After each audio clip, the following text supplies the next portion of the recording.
It's time to say what's up to Miss Ayase. You've been gooning and edging all day and night. Time to lock in. What the Come on now! I told y'all, Dandadan would break through mainstream anime. Did you see the performance Science Saru put on for us in the last 12 episodes? I can't believe I called this studio a bunch of nobodies. They gave us impeccable animation, a truthful adaptation, a bunch of extra scenes that made it so much better. W storytelling, W action, W romance. It's overall just so peak. Huh? Wait, no, relax. I said peak. Hello?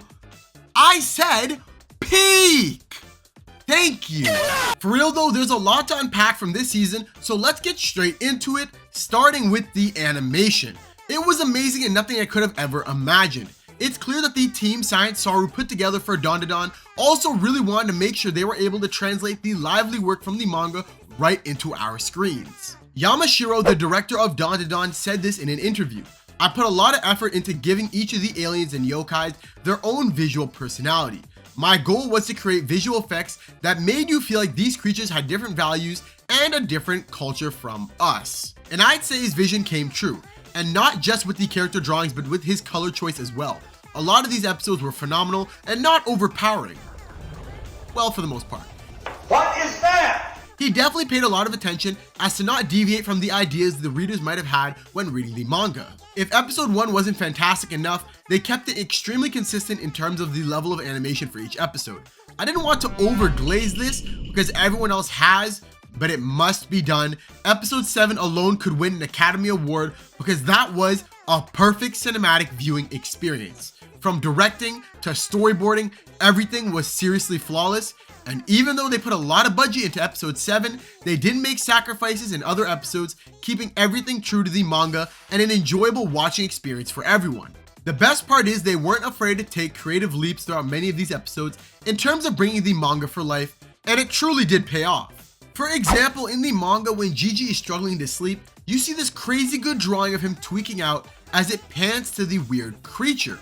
I remember looking over these chapters before the last episode coming out, thinking to myself, oh man, this might be tough to adapt. Instead, they punched the panel straight in the face and took a different approach that still showed how traumatizing it is to Gigi, plus adding in the purple glow for the creepy creature. This is what creativity looks like at its finest. So Science Saru, I apologize. I wasn't familiar with your game, bro.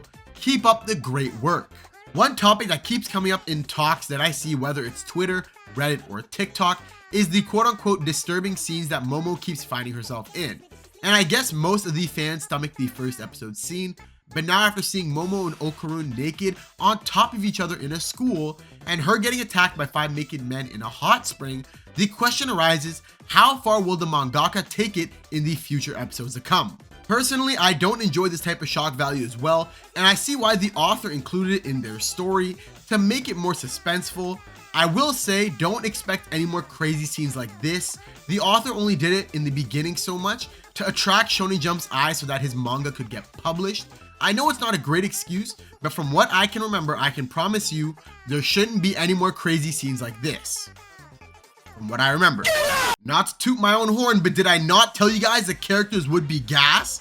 And these guys are all over the spectrum in terms of craziness / bizarreness. Gigi, we just met him 2 episodes ago, but has already stolen the show for a couple of our viewers with his wacky personality. Ira, although introduced as the popular girl in the show, actually has a soft side and managed to take over Silky's powers, which will be helpful in the future episodes to come. Turbo Granny goes from the most menacing yokai in the world to a toy cat that can barely cause any harm, but is still entertaining AF. And how could we forget Granny Seiko? I would submit to her every will. I want to see you got your pecker back. Okay, say less, I'll get naked right now. And how could we forget about the 2 main protags, Momo and Okarun, the nerdy boy, and Momo, the outgoing girl. When these 2 clash together, it can be called nothing less than cinema. The main thing I love about these 2 is the slow burn romance they experience together. In most shonens, you'll see the romance be more one-sided, and then suddenly at the end, they're magically together. But these 2 have been hinting that they like each other from episode 1. and slowly they make progress in getting closer together. Whether that's through fighting aliens or just being open and honest, regardless, I'm all for it. Easily my favorite new gen duo. But now with Gigi in the mix, for our anime only watchers, will Momo choose her new romance partner Okarun or go back with her childhood friend Gigi? Find out in the next episode.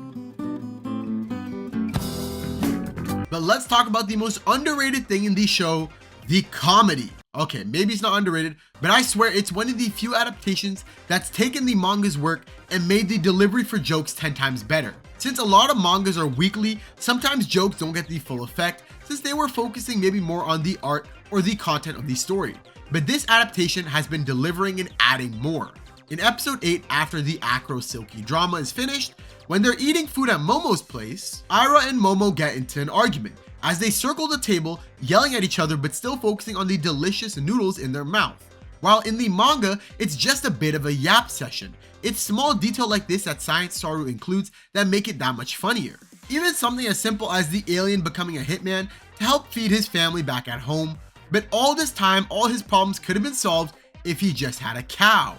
Look at the reactions of everyone that Science Saru added in that wasn't originally in the manga. Even when they play baseball with Okarun's you-know-what as the ball, the extra details on the facial expressions is the type of wacky comedy that makes Dandadan so unique. When I tell you you're not ready for the next season, you're not ready. The arc we were just left with a cliffhanger is easily the best in the manga and my personal favorite. It has everything that makes Dandadan so special, all wrapped perfectly in an arc. I don't care if I'm overhyping it, if we get the same level of dedication we got from the first core, this could reach Demon Slayer levels of hype. Now, that being said, the manga is actually known for being crazy detailed, and the next arc will need Shibuya type animation to pull off a lot of these action scenes, so I am quite worried. I'm only saying this because they just recently announced the next core will be in July of 2025. And I have no clue if they've already finished animating everything and they're holding it off, or if they're rushing to complete it as we speak. My trust and faith have been left in Science Saru's hands. These guys will perform once again to put on another movie level cinematic experience for everyone. Because how they adapt this arc will be the game changer for Dandadan's future.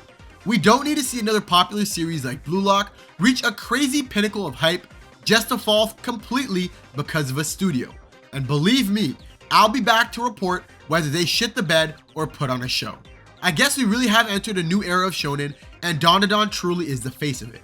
Anyway, if you guys made it to the end of the video, be sure to like the video if you want to see more content like this, and subscribe to keep up with future content. I will make another video on Dandadan, but it will cover contents from the manga, so be sure to stick around for that. Thank you guys for watching, and as always, I'll see you guys in the next one. Take care.